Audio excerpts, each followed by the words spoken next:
दादा यहाँ भेजो ना जल्दी से।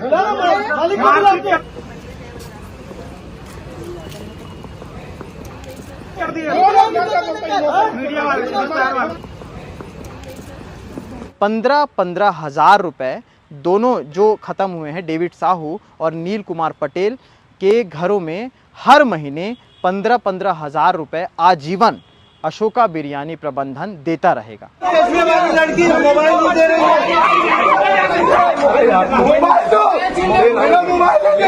दो लोगों की मौत हो जाती है। जिन दो लोगों की मौत होती है और जिनकी वजह से होती है, उनसे जब पत्रकार सवाल करते हैं तो वो पत्रकारों से बदसलूकी करते हैं और उसके बाद 37 घंटे के अंदर एक बहुत बड़ा फैसला होता है जिसके तहत अशोका बिरयानी जिसके 5 ब्रांच बंद कर दिए जाते हैं। क्या कुछ खबर है ये आभास तो हो गया होगा, लेकिन फिर भी अपडेट देने के लिए मैं एक बार फिर से स्क्रीन के सामने आपके बीच हाजिर हूं। कैमरे के पीछे सचिन भाऊ हैं और आपको याद दिलाता हूं 18 अप्रैल का वो किस्सा जो 18 अप्रैल के सुबह के दरमियान की एक हकीकत थी जो अब एक कहानी के रूप में सामने आ गई है। अशोका बिरयानी रायपुर तेलीबांधा क्षेत्र के पास जो है उसके परिसर में एक गटर है। गटर साफ करने के लिए डेविड साहू नाम का शख्स जो अशोका बिरयानी का कर्मचारी था जिसे भीतर भेजा जाता है। उसे भीतर भेजने के बाद बिना उपकरणों के उसे भीतर भेजा जाता है। जब वो बेहोश हो जाता है उसके साथ एक और शख्स को भीतर भेजा जाता है जिसका नाम था नील कुमार पटेल, जिसकी उम्र 30 साल थी। डेविड साहू धमतरी का निवासी था, नील कुमार पटेल जांजगीर चांपा का। दोनों अंदर जाते हैं और दोनों जब दोनों की आवाज़ नहीं आती है तो हड़कंप मचता है। उसके बाद पता चलता है कि दोनों ने दम तोड़ दिया है। डेविड साहू की मौके पर मौत हो गई थी, लेकिन नील कुमार पटेल को पहले निकाला गया। उसके बाद ढुलमुल रवैया अशोका बिरयानी प्रबंधन का रहा, जिसने 10 से 20 मिनट सिर्फ इस लिए खर्च कर दिए ताकि किसी को पता ना चले, और ऐसे में नील कुमार पटेल की भी मौके पर मौत हो गई। इसके बाद पुलिस को सूचना मिलती है, पत्रकारों को सूचना मिलती है। पत्रकार जब सवाल पूछने के लिए अशोका बिरयानी परिसर के भीतर पहुंचता है, जिसका नाम रवि मिरी है, निजी चैनल के पत्रकार हैं, जब वो जाते हैं अपना कैमरा और अपने आईडी लेकर के, तो उनके साथ वहाँ पर मौजूद जो मैनेजमेंट संभाल रही महिला थी वो बदतमीज़ी पे उतर जाती है। बदतमीज़ी इतनी थी कि जिसकी फुटेज हम 18 अप्रैल के उस स्क्रीन पर दिखा चुके हैं, जिसे हर बार केपी न्यूज़ के स्वागत के बाद मैं आपको दिखाता हूं। और 18 अप्रैल के अगले अपडेट को आज मैं बता रहा हूं क्योंकि इन सारे मामलों में क्या क्या सिलसिलेवार ब्यौरा हुआ है। मौत के बाद ढुलमुल रवैयों के बाद पत्रकार से बदतमीज़ी के बाद धरना प्रदर्शन होता है। रात के करीब 1 बजे तक गांव से परिजन आ जाते हैं। परिजनों से जब पत्रकार बात करते हैं तो पता चलता है कि अशोका बिरयानी के प्रबंधन ने डेविड साहू के बहन से ये कहा था कि उसके भाई की सड़क एक्सीडेंट हो गया है उसके भाई का, और उसमें मौत हो गई।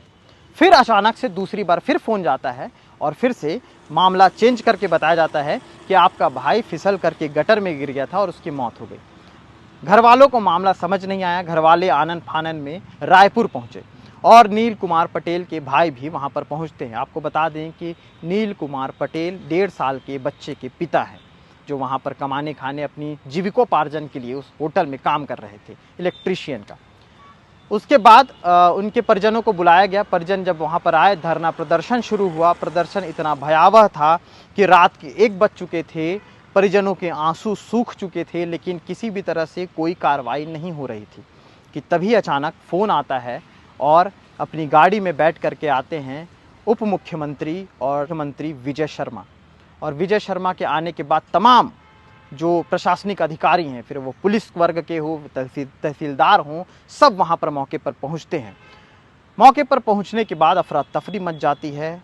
तत्काल प्रभाव से परिवारजनों की मांग को पूरी करने के लिए अपने सख्त लहजे से विजय शर्मा डांट फटकार लगाते हुए अधिकारियों को इसकी जांच करने के लिए कहते हैं। शून्य से फिर से जांच शुरू होती है कि आखिर क्या कुछ था। प्रबंधन से बात की जाती है। प्रबंधन बार बार अपने बयान बदल रहा था। बयान बदलते प्रबंधन को देखते हुए मामला ये हुआ कि अशोका बिरयानी इसमें लिप्त पाया जा रहा है, क्योंकि बिना उपकरण के सबसे पहले तो गटर में भेजना गलत था, पत्रकार से बदतमीज़ी गलत थी, और उसके बाद झूठ बोलना कि फिसल कर उनकी मौत हुई है। हालांकि परिजनों ने इसे मौत नहीं बल्कि हत्या करार दिया। उनका कहना था कि ये मौत नहीं बल्कि हत्या है। गैर इरादतन हत्या को लेकर के लगातार इसमें मामले चल रहे थे, जिसमें से 6 लोगों को हिरासत में लिया गया है। उस महिला मैनेजमेंट जो संभाल रहे थे उस महिला को भी हिरासत में लिया गया है, जो पत्रकार रवि मीरी से बदतमीजी करती नजर आ रही थी। हिरासत में लेने के बाद अशोका बिरयानी के प्रबंधन की तरफ से जो बातचीत हुई उसमें क्या कुछ तय हुआ वो बताता हूँ। उनकी तरफ से एक महिला जो जिन्हें अधिकृत किया गया कि मुआवजों को लेकर के, जो आदान प्रदान को लेकर के अधिकृत किया गया, जिसमें 15-15 हज़ार रुपये दोनों जो ख़त्म हुए हैं डेविड साहू और नील कुमार पटेल के घरों में हर महीने 15-15 हज़ार रुपये आजीवन अशोका बिरयानी प्रबंधन देता रहेगा। और इसी के साथ साथ 15-15 लाख रुपए दोनों परिवारों को तत्काल प्रभाव से चेक के माध्यम से दिया गया। तो ये सारी चीज़ें थी और इन चीज़ों को लेकर के लगातार पत्रकार भी वहाँ पर मौजूद थे और जिम्मेदार भी वहाँ पर मौजूद थे। बीजेपी के विधायक अनुज शर्मा भी वहाँ पर पहुँच चुके थे और लगातार इस मांग को लेकर के बैठे हुए थे कि जो हो रहा है वो गलत है। जिसके बाद से पत्रकार की से जो बदतमीजी हुई, इसके बाद से शहर जिले के तमाम पत्रकार एक हो गए थे और जो मौतें हुई हैं 19 साल के डेविड साहू और 30 साल के नील कुमार पटेल, उनके परिजनों से बात करने के बाद की जो कार्रवाई है वो विजय शर्मा के ठीक सामने हुई, जिसकी तस्वीरें हम आपको स्क्रीन पर दिखा रहे हैं। क्या कुछ मामला हुआ था, पहला वाकया तो आपको बताया गया। दूसरा वाकया ये था कि 15-15 हज़ार रुपये हर महीने आजीवन दिया जाएगा अशोका बिरयानी प्रबंधन की तरफ से और 15-15 लाख रुपए तत्काल प्रभाव से वहां पर दिए गए। तो कुल 37 घंटे के भीतर मामला होता है और 37 घंटे के अंदर अंदर इन तमाम मामलों के फैसले होते हैं और फैसलों के बाद ये खबर सर्कुलेट होती है, जिस खबर को मैं सीमांत कश्यप आपके सामने सुना रहा हूँ। कैमरे के पीछे सचिन भाव थे जो लगातार ऐसे विजुअल को आप तक जोड़ के रखते रहते हैं। आने वाली तमाम खबरों से अपडेट रहने के लिए और ज़मीनी हकीकतों से अपडेट रहने के लिए केपी न्यूज़ को सब्सक्राइब ज़रूर करें। शुक्रिया।